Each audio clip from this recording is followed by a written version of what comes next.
Marcus Aurelius' philosophy teacher was this guy named Junius Rusticus, who, when Marcus Aurelius becomes emperor, he appoints him to be, basically, he's the sort of chief judge / mayor of Rome. And there's this dispute between these philosophers.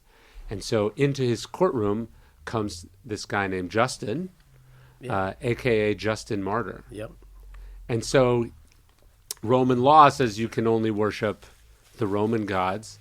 And he gives Junius Rusticus gives Justin chance after chance to basically deny Jesus or to deny the Christian God, and he refuses to. And he says, do you think that if I have you scourged and beheaded, you will ascend to heaven?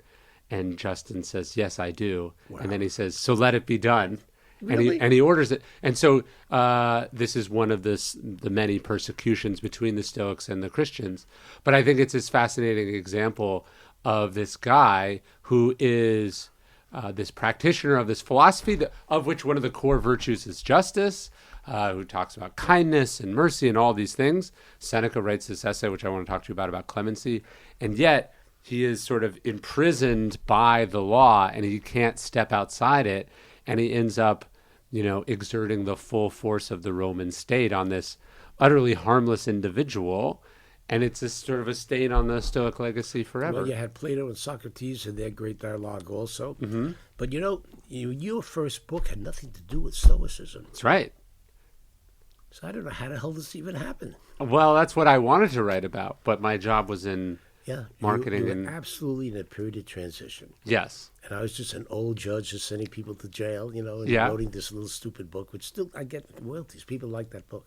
What does it feel like to send someone to jail?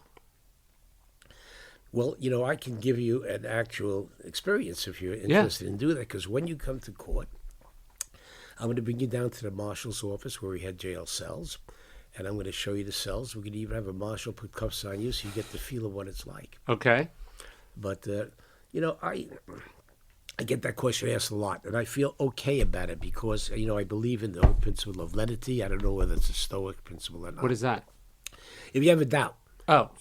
Be lenient because you're dealing with somebody's life. Yes. And if you're in doubt, just, weigh it in favor of less jail rather than more jail. Yes. So I feel okay about that. And but it's the most challenging and the most important part of being a judge. The Supreme Court judges don't do it. Yeah. The Circuit Court judges do it. The District Court judges are the sentencing judges. They have enormous discretion. And it ranges all over the place. Depends upon who the judge is, their background, everything else like that. But everyone will tell you it's the most awesome responsibility you can have if you're a reasonably sensitive human being dealing with the liberty of a person's life. So a doctor deals with, how long you're going to live.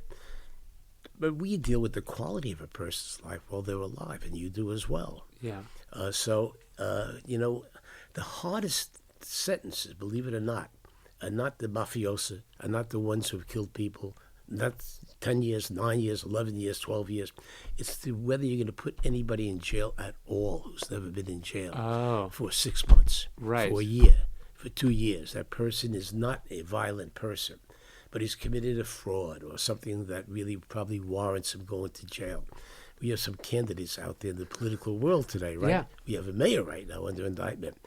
To put Trump in jail for that crime is not just an automatic type of thing. Yes. And those are the toughest sentences to give a lawful citizen who's never done anything wrong otherwise, who's had this aberrational experience in his life in a nonviolent crime, to give that person a taste of jail or not. Those are the hardest sentences.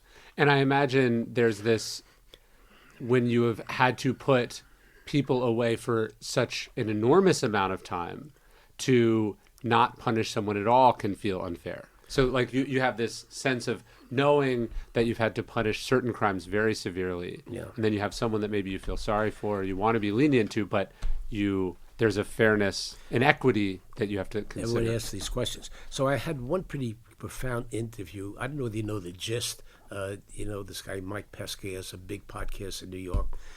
I was just sent it to you. We had long interviews, and he asked me all these questions too. He's a bright guy. You would like him. I've had some interesting interviews already. But after a while, you develop, in a strange way, a comfort level, as odd as that may sound. Yeah.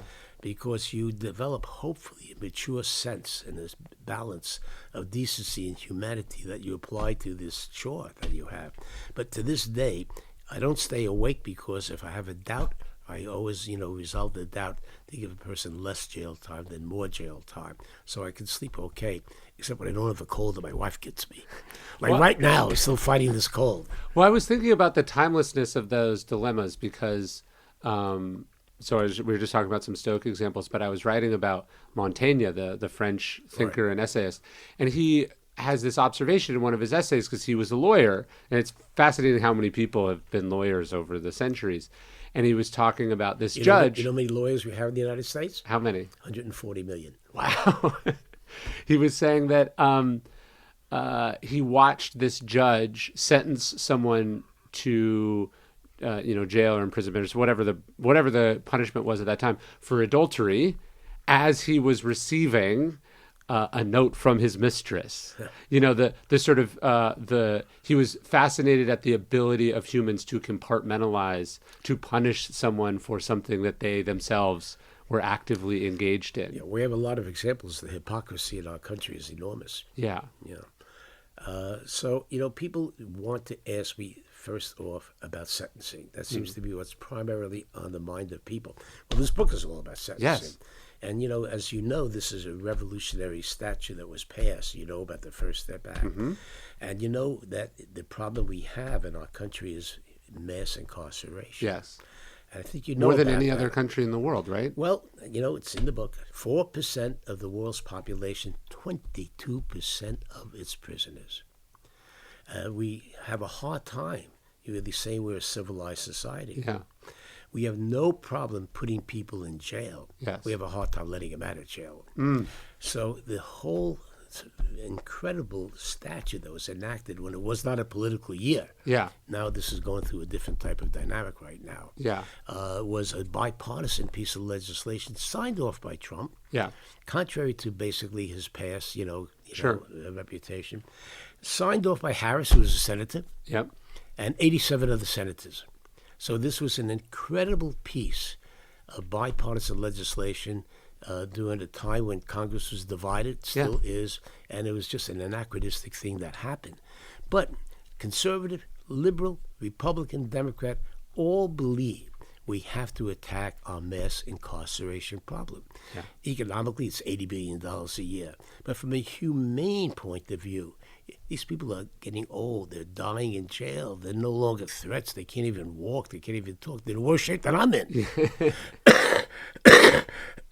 So the statute is really the most revolutionary thing that I've experienced as a judge, because it gives me the discretion to reconsider a previously imposed sentence and to change it. And this isn't, for people who don't understand, this isn't something like the Innocence Project that's clearing necessarily innocent people or the wrongfully committed. It's saying, hey, you may have done the crime, Correct. You may have deserved a good chunk of time, but we're now, with the perspective of time and the changes in Things society, able to reconsider. Yeah, and also, I've had a couple of good articles. I know they sent it to you. Adam Liptak wrote a nice article on the Times. Yeah.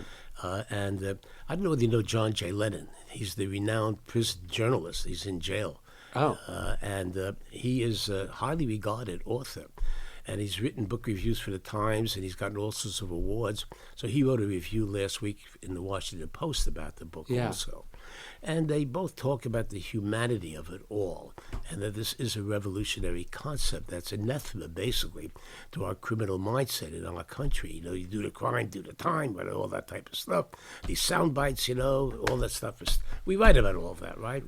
Well, and politically and culturally, it's such a dangerous issue because the upside is really only experienced by the prisoner and their family, and the downside, if they commit some other heinous crime, it's politically dangerous to people who the judge who lets them out, right. the politicians who supported it, and so it's easier to lock someone away and lose the key than it is to reconsider and rethink.